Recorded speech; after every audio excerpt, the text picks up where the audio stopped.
I think the thing that I wanted to talk with you about the most, you were texting me about your revisions to your novel and sort of how Yeah. the seclusion of your setup was conducive to that.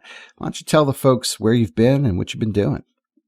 Man, I've had a really great 2, 3 weeks. It's been so fantastic. The first thing that I did before I get to the novel, I was part of Theater Camp for Writers. This is an organization I met through the folks that I've met at Hotchpotch Literary Magazine that I met through Smokelong, the Smokelong workshop.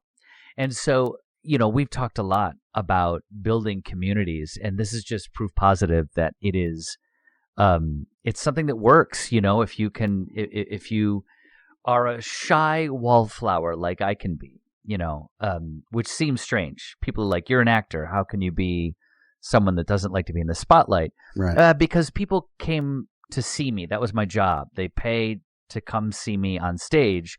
I don't want to perform for you on, outside in the courtyard. You know what I mean? So, being nervous about building a community, being nervous about getting into Smokelong and commenting on other people's things led to this Theater Camp for Writers, which was just great. And I really wanted to focus on one specific element of it, which was each person that went into the theater camp was asked to send the camp 2 different pieces of work that they were, getting through. Up to 1,000 words. So I sent 2 pieces in, and what happens throughout this theater camp for writers is every day there are different groups that get put together. So let's say they're doing one of my pieces. There are 3 to 4, however many people they need. We act out all of the pieces. So regardless if it is prose like I was doing, someone brought along a few scenes from a graphic novel they were working on. Someone was working on just a regular novel, just a lot of different formats and genres. And it was really wonderful because you're in a room with a bunch of other people that you really don't know. I didn't know anybody. And by the end of 45 minutes, the collaboration that you have on a piece was you just can't plan it. And it was just so wonderful because every time I was in one of these groups, number one, it was great to hear folks talk about the ideas that I had put forth in my story, but then also to see folks acting out the story. So how does the dialogue ring? Is this character making a choice that the character would actually make, or are you forcing it? It was a really, really wonderful experience. I met a lot of really, really wonderful people. And if you get the opportunity to do it, it's wonderful. It's in Northeast Pennsylvania. And again, it's called Theater Camp for Writers. Go check it out. It was a really great time. And I'm hoping that I can make it next year. It was just great. Because, again, one of those things is if you meet someone and all of a sudden you're asked to give like comments like, well, what did we think about this piece? It can be a little bit like, oh, gee, I don't want to say anything that's going to sound untoward. But by the end of it, those fears really get allayed by the fact that everyone is just sharing and doing it as a way to help. No one that I met there was trying to be like, no, you need to do this. You know what I mean? It was open where some folks would say things like, well, I didn't connect with this piece. I wasn't sure. I didn't get it. What were you trying to convey? And so as a writer, it was very helpful to work out problems that I had with the 2 pieces I shared by having a group of like 4 or 5 people just kind of like, 1, act it out, and then 2, just talk about it. And of course, because where this Theater Camp for Writers is, it's at Boyd Mills. Do you know Boyd Mills, Art? No. They are the new, they are in charge of Highlights Magazine. Remember that? Oh, Boyd Mills. No. Yeah. No, I don't remember. No. Boyd Mills, not Boyd Mills. It's Boyd Mills. No, Leviosa. But it was a really, really great experience, and I'm very, very happy I went. And I got a couple new pieces out of it, which was really spectacular. And so it was very, very nice. And then I was offered to stay in New Hampshire from a friend. They have a house in one of my favorite states that I have never been to, mainly because, if you know, you know, I'm a huge Scissor Fight fan, which is one of my favorite bands. But I was offered a place to stay for a week, and the idea behind it was that I was going to revise my Mal Noir novel that we have talked about ad nauseum on this podcast. And I had a great time pretending to be a working writer. It was great. How does one pretend to be a working writer?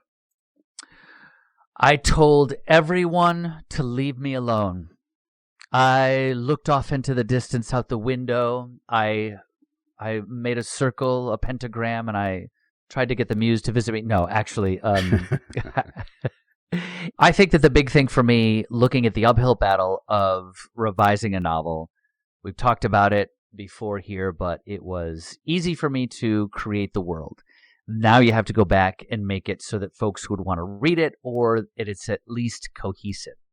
And so the big fear was for me to reread my novel, find out how much work it took, maybe to the point of being unable to make it work.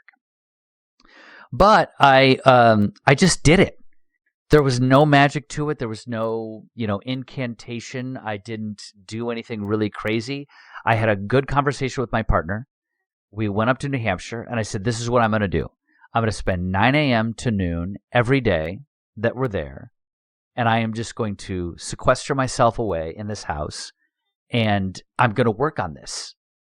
And she was very, very appreciative. So big, huge shout out to Jen, because, it really, in a way, takes a village.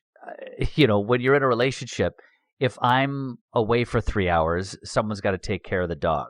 You know what I mean? Someone has to say, well, I guess I should get lunch started. And that wasn't me. I was like, look, I'm going to try and treat this like it's a job. And I've never been able to do that. And Jen was very supportive of that, and I'm very, very lucky to have that. It also worked out well for her because I wasn't irritating her, and she was, working on audition stuff and her own acting career, so it was good. But yeah, good. The other revelation that I had was when I had done a long time ago, I wrote my first full-length piece, which was the Record Store novel. And as we've talked about before, again, I finished it. I called you, and the first thing you said to me was, let's talk about revision. And I was like, dude, please, I just finished it. Can't I live in this glory? Right. And so what I did with that first novel was I actually just kind of had the first draft and then rewrote it from page 1, sentence 1, word 1. I just rewrote the whole thing instead of working on the draft that I had. And for this one, that was another big challenge for me. I was like, look, I don't, it's going to be so much work to just start over. And then I was like, wait a minute. Why don't I just copy the first draft and then just work off the first draft? You have these bones there. And yes, things are going to get cut. Things are going to get moved. Things are going to be added. Things might not make sense. I might have to delete 10 whole pages, Yeah. But it made it very, very easy for me to just do this simple task, which I feel like somebody out there is like, well, duh. And it really was a big relief for me to just start with the first draft, make a copy of it, make a digital copy, and just start typing over the old stuff. And it's been great. And so at the end of 1 week, I was at 32 pages revised. And I also let myself off the hook because I said, you know what? It doesn't have to be perfect. I just have to satisfy art.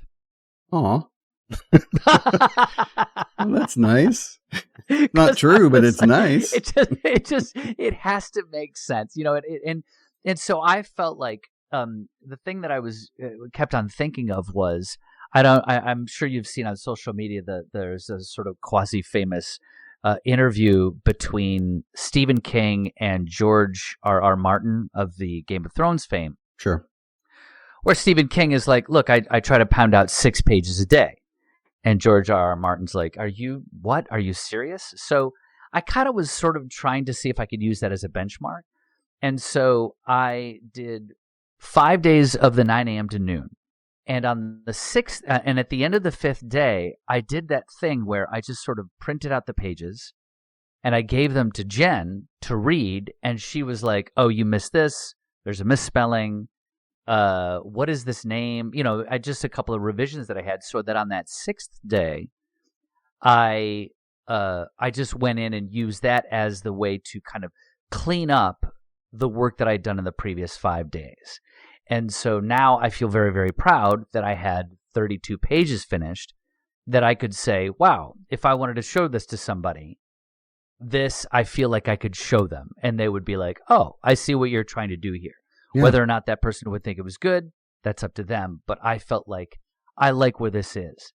Well, I guess the big question is, do you feel like what you have now, that 32 pages, is better than what you had before in that same kind of 32-page, spot in the book? Yes. And let me back up a little bit, because the reason that I like what I did was because, number one, I wrote a first draft and I kind of know what's going to happen at the end. So it's easy to go back and be like, oh, you know what? I need to plant this seed there. I need to plant this seed there, just because I want to say the same thing that I just said, which was there instead of there. Anyway, the other thing that I did was, I'm very proud of myself in a way, because being as dumb as I usually am, I realized I was setting myself up for failure if I arrived at this house in New Hampshire and said, I'm just going to wait until I get to New Hampshire to start work. I was like, I'm going to be like, oh no, what am I going to write? How am I going to do this? Yeah. So what I've done over the past month, leading up to the stay in this house, was to take about 5 to 10 minutes a day, not even 5 to 10 minutes a day, but I just sort of wrote, not an outline, but I just started listing all the characters that I have. Do I like the name that I gave them in the first draft? Do I not like the name that I gave them in the first draft? Wait a minute. You know what? I wanted to switch these two characters because what I discovered about them while I wrote the first draft. So I sort of wrote that all out. Then, because I am trying to write a sort of Dashiell Hammett without the racism mystery novel, I need to figure out how this crime that is being solved is going to work. Like, what is the crime? Who did what? Where was this? Who did that? Who did that?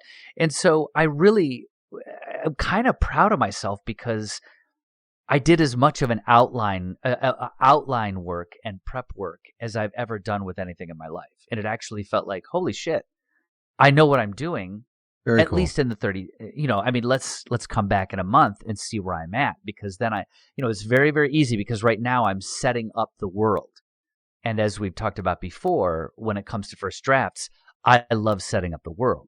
It comes to, tying up the loose ends, to the plot, to the emotional depth. That's where I'm gonna probably start tearing my hair out. But I'm really happy with what's there right now. So yeah, you were in the house, and now that you're not in the house, I guess what I'm really curious about is, do you think the house was the requirement, or do you think you'll be able to kind of sustain this momentum? Now you've got the ball rolling, literally, and are you going to be able to keep it going now that you're not in the house anymore?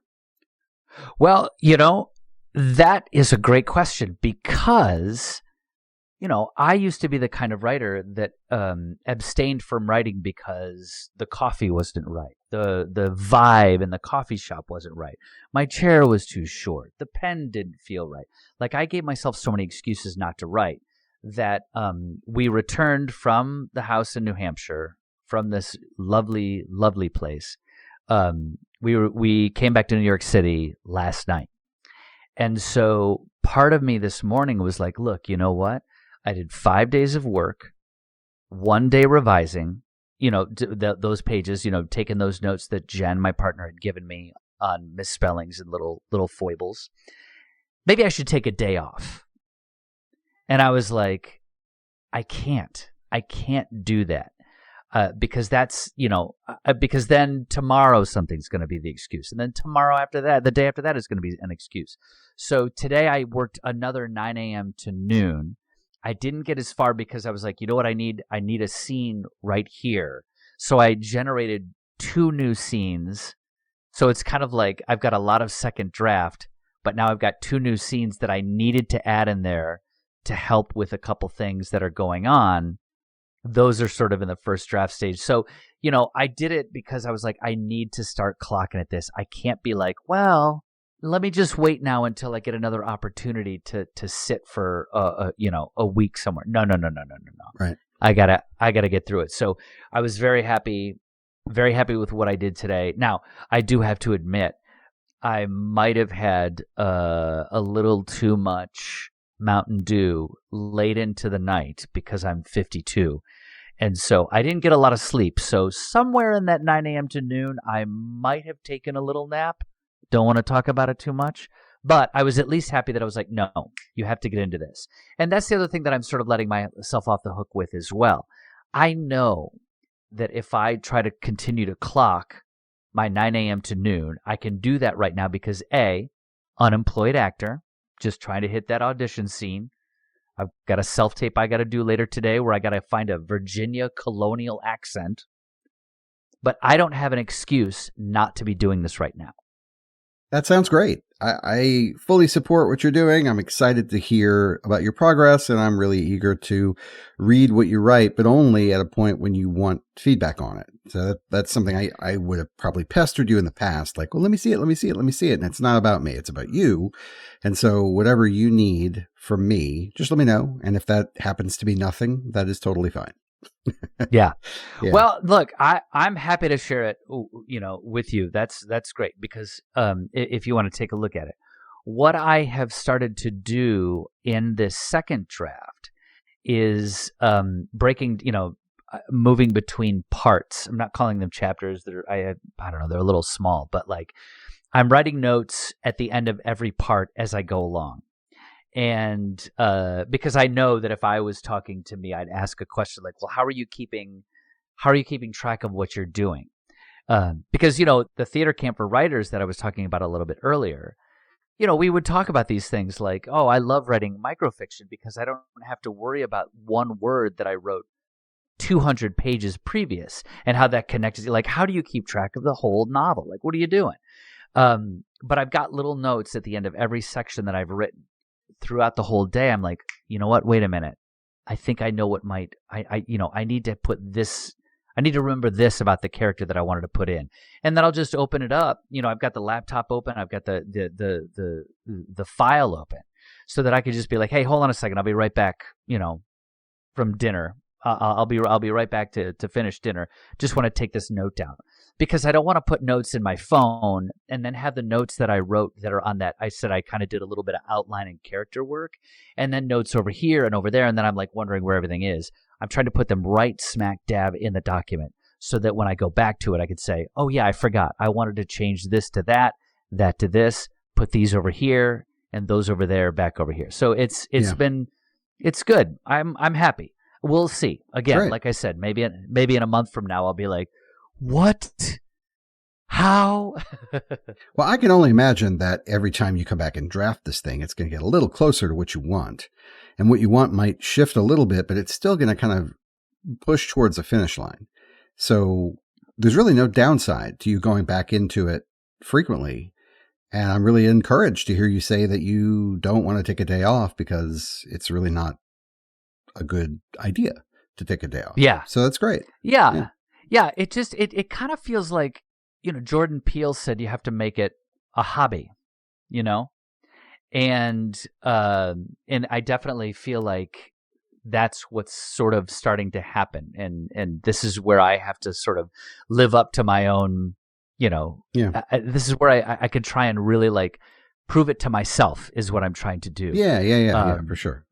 And 100%.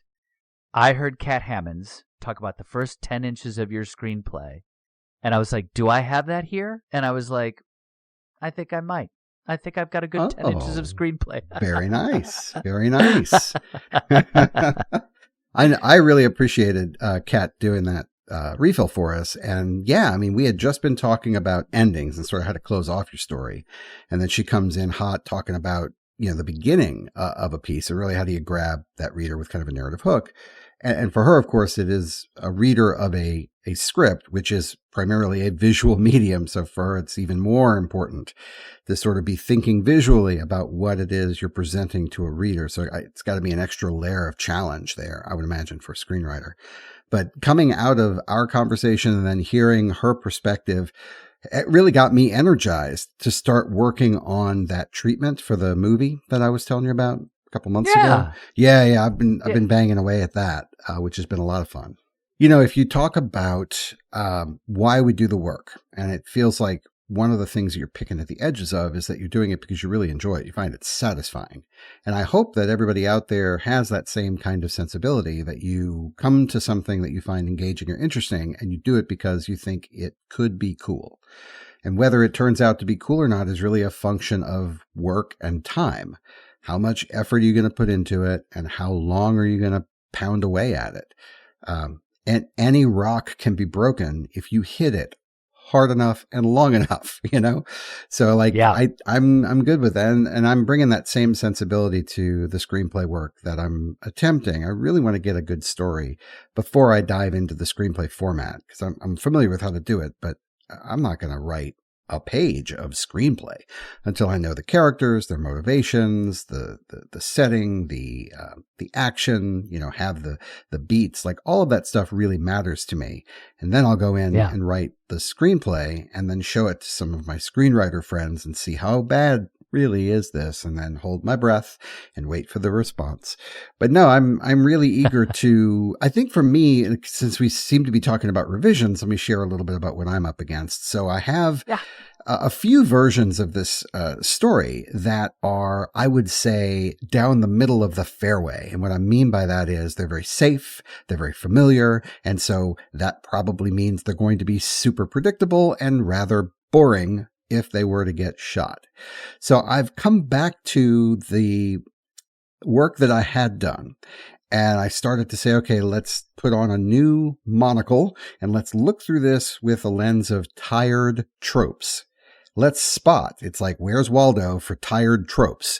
And so I went through and my God, it was nothing but Waldos. Like I just went, what the hell were you thinking? So I rewind that, whoop, whoop, whoop, take that away, because I don't want the negative self-talk to sort of become the event of writing. I've been in that spot before and it's not very productive. So I say, okay, if we know that A, B, C, and D are tired tropes, how can we subvert those tropes? How can we get away from them, but not change the screenplay format, not change the expectation of the beats for the audience? Like they want a movie. They want a good, engaging movie, but we don't want predictable, boring, bland people.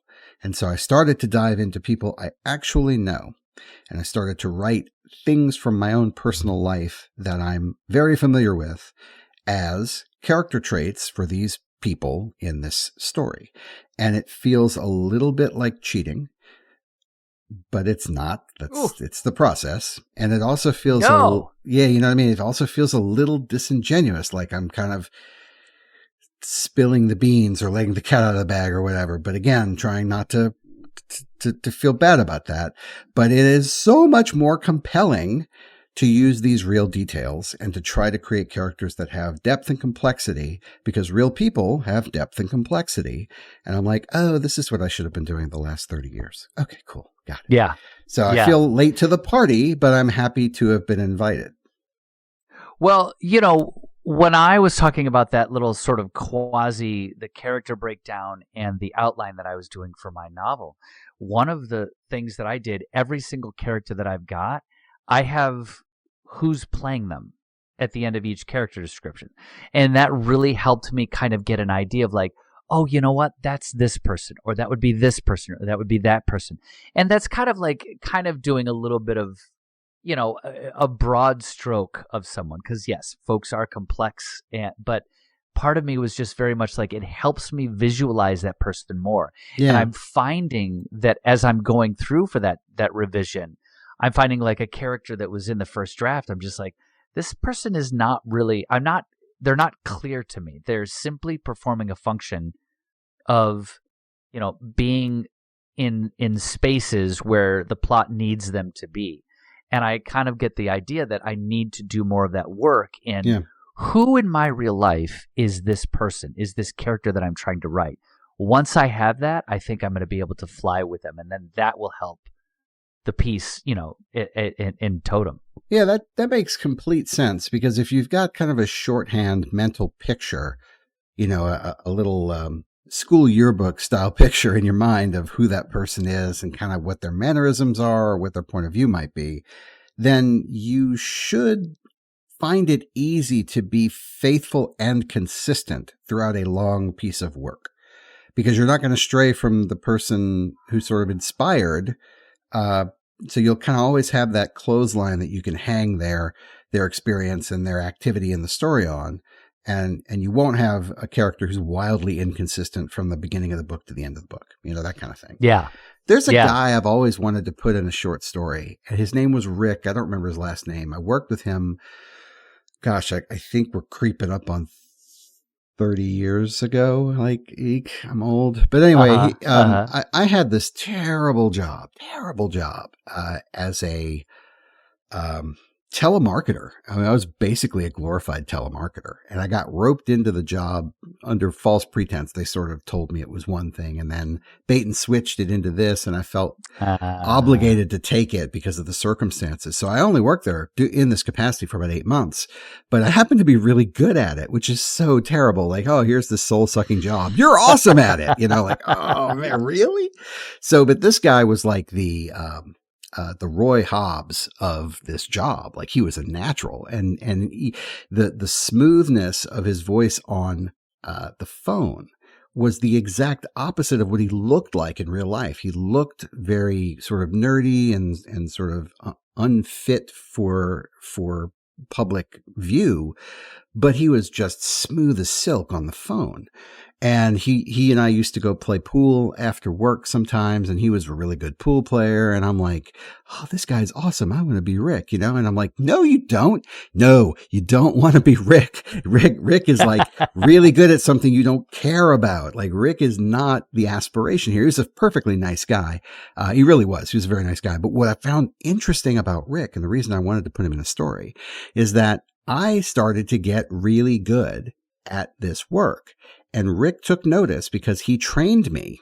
And so initially there was this sort of beaming pride. Look how far this dummy has come, because I was terrible when I first started. And then Rick trained me up and I got pretty good at it. But then I started to get just as good as Rick. And Rick's view of me changed hard. Yeah. And he's like, oh, this guy's competition now.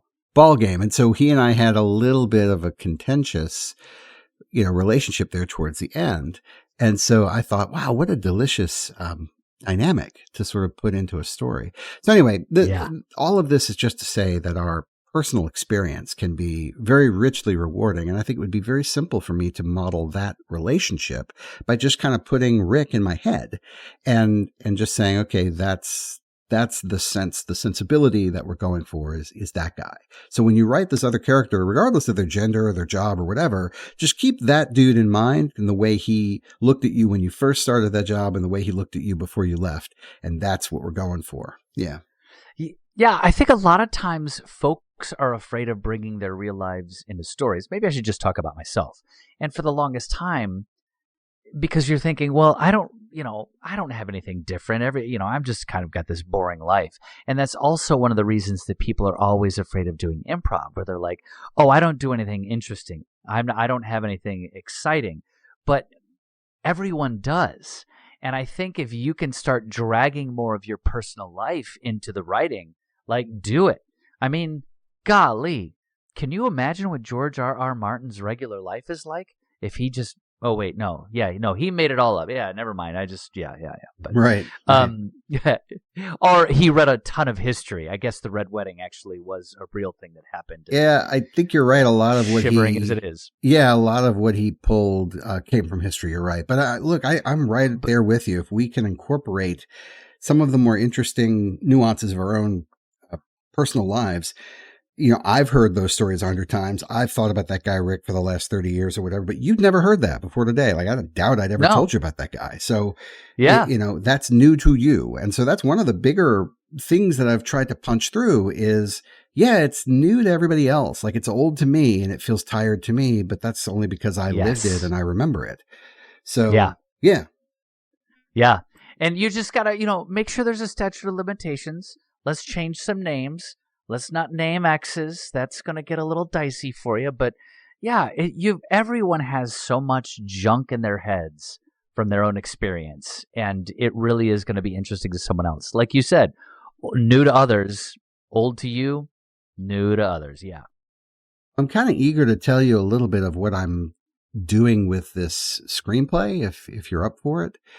I don't want to get into the story too much. I don't want to give away too much, but in putting on that new monocle and seeing where it really was kind of tired, it really just, the kind of tired when you roll out of bed and you're like, I can't believe I have to go to work. That's how this story felt to me. It rolled out of bed and you're like, please don't make me tell me to other people, Art. Please don't make me say these things. So I'm like, okay, all right, story, no problem. We'll do it differently. But yeah, I used Google to double check my assumptions. And so I'm like, I wonder if this particular dynamic, because it's a horror film, if you remember. And I'm like, I wonder if there are other horror films that kind of do this. And so I typed in, what I was going for. And I'm like, are there any other? And like 5 of them popped up. Oh yeah, it's in here. It's in here. It's here. And I'm like, God bless America. What? All right, well, maybe that's where I got it from, Yeah. So then I'm like, all right, what am I going to do differently? And it's not like, oh, well, let me find a story that exists and I'll do the opposite. Like, no, that's not what we're talking about. So I like thinking about horror movies. I'm not a huge horror movie fan, but I kind of gravitate towards that because I think it's more visceral than the stuff I normally do. And I kind of want to try it. So I said, okay, what is something that scares you? Like, really, let's just start with the fear. Or let's start with the injustice. Let's start with the problem. And then we'll work out from that. It'll radiate out in concentric circles. And I'm still working on that. I wouldn't presume to say, well, here's the fear. But I know that for me, one of the things that makes me truly terrified is being in a situation where I have zero control. And so I'm exploring that, going, all right, well, does that work for this person? And that's been super fun to just sort of think about, where can we punch up the horror? What is it that makes the character desperate for change or desperate to escape or whatever? Because ultimately that's what people are going to want to see. And then that gives rise to, okay, well, now you've got this thing that they're trying to either achieve and they can't, or they're trying to avoid and they can't, right? So let's say it's avoid. They're trying to avoid a certain circumstance. All right, well, where does that come from? Like, why are they trying to avoid that? And now you're starting to ask these prompting questions of yourself to fill in the blanks about your character, because it's got to come from somewhere. And then you can kind of go through your own personal experience and go, okay, has this ever happened to me? Have I ever heard about this happening to other people? What's plausible? In my experience, why do people act this way? Because I've got a character who's sort of scared of this thing and they act a certain way. Why did they do that again? Oh, yeah, right. I remember this other person who told me they were scared of that and they did this way. All right, well, let me think about that person as an object lesson. Why did that person, from my own personal experience, react a certain way when things happen? And so you just have this sort of natural, it's a spiral, but it's a good spiral, where you're asking prompting questions of yourself, you're answering that, and that should create more questions to ask. And that's how you're sort of color by numbers, getting the whole thing fleshed out.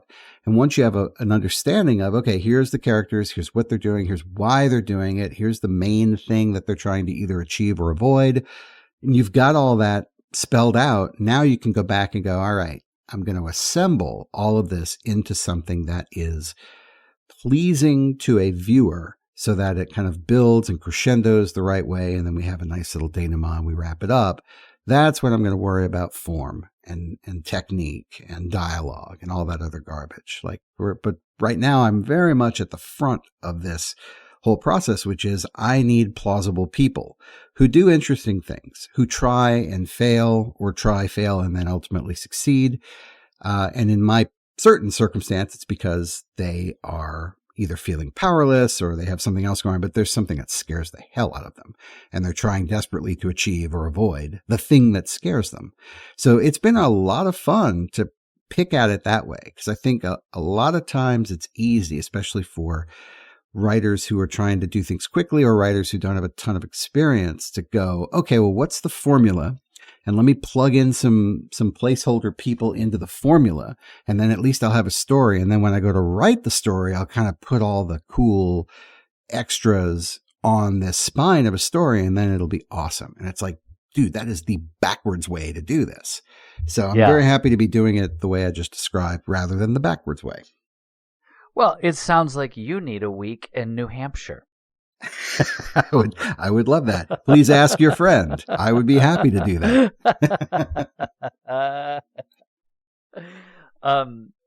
Now here's the thing.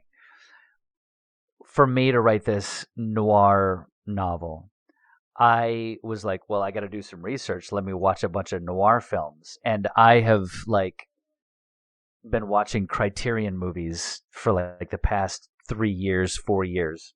But that was literally just an excuse to not do the actual work. I was like, well, I got to do a little bit more research. I better watch a couple more movies. Man, I don't remember 98% of the movies that I watched to give myself inspirato. It's The Thin Man and any dialogue that comes from any of the Cornetto trilogy movies. Are you getting more into horror as you sort of look into this? No, not necessarily. I mean, I understand the impulse that you have described, and I think there is value in sort of immersing yourself in the genre. That's useful. What I really don't want to do, though, is watch a ton of horror movies and then recycle or regurgitate what I'm consuming, because I think that's the risk, that I would just go, oh, I'll take this cool thing from movie A and this cool thing from movie B, and I'll smash it. You got your chocolate in my peanut butter, and like, oh, it's so much better. No, I don't want to run the risk of that happening. But I think what I've done recently is read about, I do more psychology reading than anything else, because I want to understand fear, and I want to understand why some people freeze up when they're in a state of fear, why other people get angry when they get scared, and some people, attack, some people run away, and like there's just a ton of different responses to the fear impulse in the brain. And I mean, some of it, I think, and I don't want to be overly committed to this, but like the size of the amygdala actually makes a difference, because some people just don't have as visceral a chemical response to a fear stimulus, and some people have a disproportionate one. So like there's no telling why somebody would do something. It's as much physiology as it is willpower, But regardless, in a horror movie, I want to know, why do people go to horror movies? Why do they want to be scared? And so I'll read up on that. And then sometimes I'll think, all right, have you ever watched a horror movie that scared you? And yeah, there have been some that scared me. And most of them are these kinds of, I don't know what they call them, but it's the ones where it's hyper gore, but it's not that sort of slasher, gore. It's like the body horror kinds of things. Body horror. Well, I hate those. I do not like those movies because they creep me out. I do not like it. Well, there you go. You need to dig into that. Then I'm not writing that. I am not writing that. No, but no, I see it as a power dynamic. I see it as a loss of control. For me, if I am in a situation where I have no control, that is terrifying to me. I happen to be in a kind of a place in my life where I do exert probably a disproportionate amount of control over what I do, where I go, how I act. I feel very fortunate to be in that position. So I think it would be really easy for me to imagine other people in a position of I want to say inferiority. That's not what I mean, though. Like not in a superior position from a power dynamic, and then say, okay, what are some of the things that could happen to someone in that position that would be frightening? And I should be able to just write it down. I mean, that's basically what Stephen King does. Stephen King goes, "What would scare the hell out of me? Okay, I'll write a book about it." That's really all he does. And to your point, he just puts 6 pages a day until he finds something that's truly scary. And he's like, oh yeah, people will like that. And then he's right. Yeah. Cujo came out of, he was like getting his car fixed or something, and he drove up a hillside or a mountainside. I guess this was in Maine. I don't know where it was, but he was somewhere and he needed to get his car fixed. And there was a guy who could fix it who lived on a mountainside. So he drives up to this guy's house so that the guy can fix his car. And out comes this giant dog, this junkyard dog, basically, that this guy has. And it scared the piss out of him. And he thought about it some, and he's like, yeah, I'm going to write a book about that. That dog was scary. And it's Cujo. So like, it's not rocket science how this comes up. I just think, the diligence and the perseverance and the craft and the technique, all of that has to come together in order for it to really sing. And that's why we do the show, Tim, to help people with technique, to help people with craft, and to help people with motivation. Yes. And you can find those tools by just listening to us or asking us for the secret sauce at tiffinenwritingworkshop@gmail.com. Well, that sounded planned. All right, everybody, that was not planned, but Tim is really good at improv, so thank you for that, Tim. We now return you to our podcast, already in progress. We have a sale on the 16-ounce jars of that. That's right. The 64-ounce secret sauce jug. and that's what's great is, that inspirato that we get from the everyday things, like running into a junkyard dog or whatever gives us that, I came up with a couple new pieces just from the experience of being in Northeast Pennsylvania at that theater camp for writers. So it's sort of like, we take that stuff and then, we want it to sing, like you say. It's just that work. It's just the work of trying to make it sing. And that's what I'm going through now with this second draft. Yeah. Well, and you're doing it the right way by being consistent and applying yourself diligently to it. I've been doing mine in bursts, and I find that I need multiple projects to work on so that I don't get bored or overwhelmed with one thing. And so I find myself kind of cycling through 3 or 4 different things in a week, but each of them kind of nudges towards the finish line. And because one of them will dominate the week. It's not like you regiment, okay, I'm going to do 90 minutes on 4 different things and we'll see where we are. Like, no, I have 4 things I could pick up, and one of them is shiny today. And I go, ooh, the shiny thing. And I pick it up and I burst on it for most of the week. And then I get sort of burned out, or I get to an impasse. And so I put it down and I look at the other things and I'm like, ooh, this one's pretty. It's sparkly. So now I'll work on the sparkling thing for a week. And I find that to be very helpful because I'm always being creative and I'm always moving forward. And it's almost like the time away from those other ideas lets them gel, lets them kind of set. And so when I come back to it, I have clearer eyes and I'm a little more purposeful about what I'm doing. So I dig it. I dig it. It's a lot of fun. Yeah. The only thing is I like that as well. And I was doing that for a long time. I even think that I've mentioned that in previous episodes of our podcast, saying things like, you know what, I'll wake up in the morning, I'll kind of see where the vibe is as far as what piece I want to work on. But I go a little bit too far into that. And so a month will go by and I've worked on a bunch of different things, but haven't finished it. So that is the impulse that I'm trying to get over right now in order for me to finally say, after, I think it's, conservatively speaking, 17 seasons of our podcast, to have the novel that I wrote 16 seasons ago be finished and available for whatever the next step would be. Yes. Bonfire.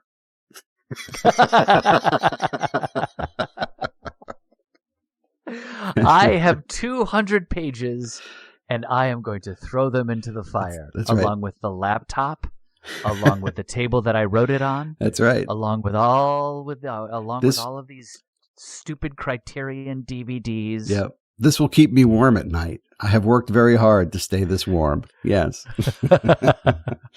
No, but the thing about the bursting is, I agree with you completely that if you only do the bursts to kind of keep all the plates spinning and you never quite finish anything, that can be its own sort of death spiral and its own sense of frustration. What I find is that when I'm doing the bursts and I kind of lock into one of the ideas and I work very intensely on that one, it does move much, much faster and much closer to the finish line. So I think if people can adopt that sense of, okay, I've got a bunch of irons in the fire, but this is the one that we're going to hammer out this week. and have a target in mind. Like, what do I want to accomplish? If I am going to sprint on this one this week, at the end of 7 days, what am I going to have? And set that target for yourself. Because I think open-ended work is dangerous, because you can just keep tinkering and exploring and feel like you're making progress, and you're just spinning your wheels. You've got to have a target. So you had set a target of, I don't know if you set a target of 36 pages, but you definitely had a page count in mind, and you gave yourself 5 days to accomplish that and a 6th day to kind of clean it up. So that worked for you, and I think it should be able to work for other people too.